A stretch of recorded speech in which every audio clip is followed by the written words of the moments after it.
Bonjour à tous, nous allons donc aujourd'hui reprendre notre analyse des questions d'actualité relatives à l'Europe et nous allons aujourd'hui le faire via trois questions. La première concerne la Corée du Nord, la position que doit prendre l'Europe dans cette affaire. La deuxième concerne la Pologne et ses achats d'armement qui ont soulevé des réactions importantes en France et en Allemagne. Et la troisième concerne la notion d'Europe et de démocratie. Donc premièrement, le problème de la Corée du Nord. Donc, le régime nord-coréen a procédé à un test nucléaire, probablement une bombe H, et précédemment avait effectué un test de missile balistique intercontinental. Donc son programme nucléaire progresse vite. Les États-Unis, quant à eux, cherchent à bloquer au minimum ce programme nucléaire, mais ils n'ont pas vraiment les moyens de parvenir, tant que la Chine protège implicitement la Corée du Nord.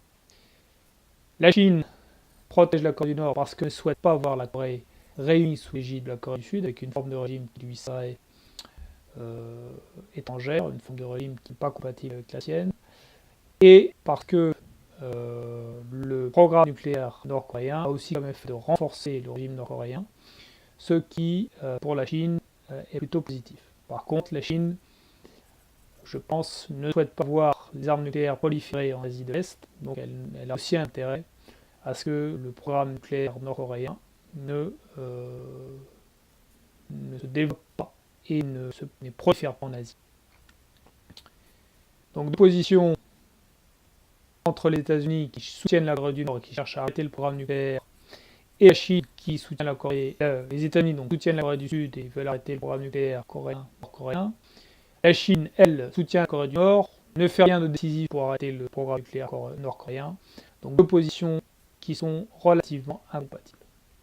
Que doit faire l'Europe dans cette affaire? Eh bien, dans cette affaire, l'Europe n'a pas intérêt à prendre le parti des États-Unis. Pourquoi? Parce que d'une part, les États-Unis n'ont pas les moyens d'arrêter ce programme nord-coréen tant que la Chine protège Pyongyang, et d'autre part parce que la position américaine dans cette région va aller s'affaiblissant. La Corée du Sud est de plus en plus dépendante pour ses échanges avec la Chine, avec le reste de l'Asie, dans lequel la Chine joue un rôle de plus en plus important. Donc la Corée du Sud va être soumise de plus en plus aux pressions chinoises.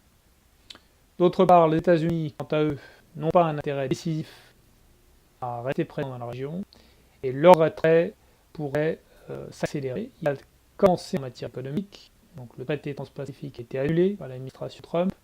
Le traité de libre-échange entre la Corée du Sud et les États-Unis va être revu par cette administration. Donc aujourd'hui, on assiste à un retrait économique des États-Unis de la zone. Plus tard, on pourra assister à un retrait militaire dans la mesure où les opinions publiques locales et les pressions locales et les difficultés politiques internes des États-Unis, la mesure où tout cela pourrait conduire. Donc la position américaine dans la région est fragile.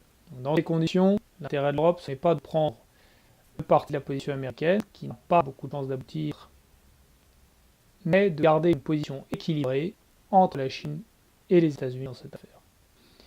Et évidemment, l'intérêt de l'Europe, ce n'est pas d'être entraîné dans une guerre avec la Chine à cause des États-Unis et la Corée du Nord. Donc, le problème de l'OTAN se pose plus que jamais. Si l'Europe s'unit politiquement, elle devra sortir de l'OTAN pour pouvoir adopter une politique étrangère indépendante entre la Chine et les États-Unis, sans avoir les mains liées avec l'un ou avec l'autre. Deuxième problème, le problème de la Pologne et de ses achats d'armes aux États-Unis. La Pologne a décidé d'acheter des hélicoptères américains au lieu d'acheter des hélicoptères européens, ce qu'avait initialement prévu de faire. Ceci a déclenché des réactions assez prononcées en France et en Allemagne, qui consistent essentiellement à dire que la Pologne n'est pas fidèle à l'Europe parce qu'elle privilégie les armes américaines aux armes européennes. Alors, ce qu'il faut comprendre dans cette affaire, c'est que la Pologne se sent menacée par la Russie, qui est une puissance nucléaire de premier plan, qui est une puissance conventionnelle notable, qui a une longue histoire expansionniste, et dans ces conditions, la Pologne cherche un allié pour la protéger. Or, dans la configuration historique et géopolitique actuelle, le seul allié disponible capable de protéger la Pologne face à la Russie, d'apporter une défense crédible et efficace face à la Russie, ce sont les États-Unis. L'Europe n'a pas d'armée, n'a pas de gouvernement, n'a pas de politique industrielle, n'a pas d'unité politique, donc elle ne peut pas apporter une défense crédible et efficace à la Pologne face à la Russie. Les pays européens, pays isolément, l'Allemagne, la France, non plus. Donc dans ces conditions, il ne faut pas s'étonner que la Pologne achète des armes au pays qui est capable de lui apporter une défense, une solution géopolitique militaire. Et c'est vrai aussi pour d'autres pays à travers le monde. Quand ces pays sont soumis à des pressions ou à des menaces vis-à-vis d'autres puissances, ils se tournent vers, en général, les États-Unis, parce que ce sont les États-Unis, par leur taille critique, qui sont capables de leur fournir une défense et une option géopolitique crédible. Donc si l'Europe veut pouvoir équiper la Pologne avec du matériel européen et aussi exporter son matériel dans d'autres régions du monde, il va falloir qu'elle s'unisse politiquement, en commençant avec un État franco-allemand. Avec un État franco-allemand, avec une armée européenne, avec une dissuasion nucléaire européenne, on est capable d'assurer à la Pologne une défense crédible face à la Russie. Sinon, on ne le peut pas. Et donc, avec une armée européenne et avec un État européen, on sera capable de vendre du matériel européen à la Pologne, ce qui n'est pas le cas actuel. Voilà pour le problème des achats d'armes polonais. Maintenant, venons-en à la troisième question de l'actualité, qui n'est pas tout à fait d'actualité, qui est un point politique qu'il faut clarifier, c'est la notion d'Europe et de démocratie.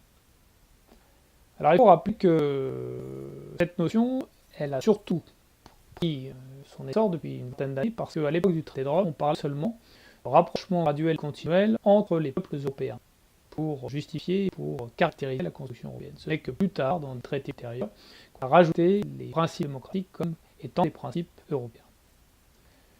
Alors sur cette question, il faut bien comprendre que la démocratie, ce n'est pas un pays. La démocratie, c'est une forme de régime. Un pays peut avoir une forme de régime démocratique et ou ne pas avoir cette forme de régime démocratique. Et il reste toujours le même pays. La France, jusqu'en 1870, au Second Empire, avait un régime autoritaire, mais c'était toujours la France. Donc l'Europe, aujourd'hui, dans les pays qui la composent, a une forme de régime démocratique, mais l'Europe existait avant cette forme de régime démocratique. Donc à l'époque carolingienne ou à l'époque de Napoléon Bonaparte, l'Europe n'était pas démocratique, mais c'était toujours l'Europe.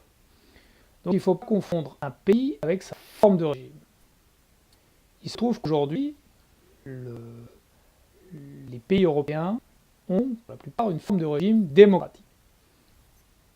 Mais on ne peut tout de même pas confondre l'Europe et la démocratie, parce que sinon il faudrait faire l'Europe avec tous les régimes démocratiques du monde, donc le Mexique, l'Inde, le Canada, le Costa Rica, etc., ce qui n'a pas grand sens.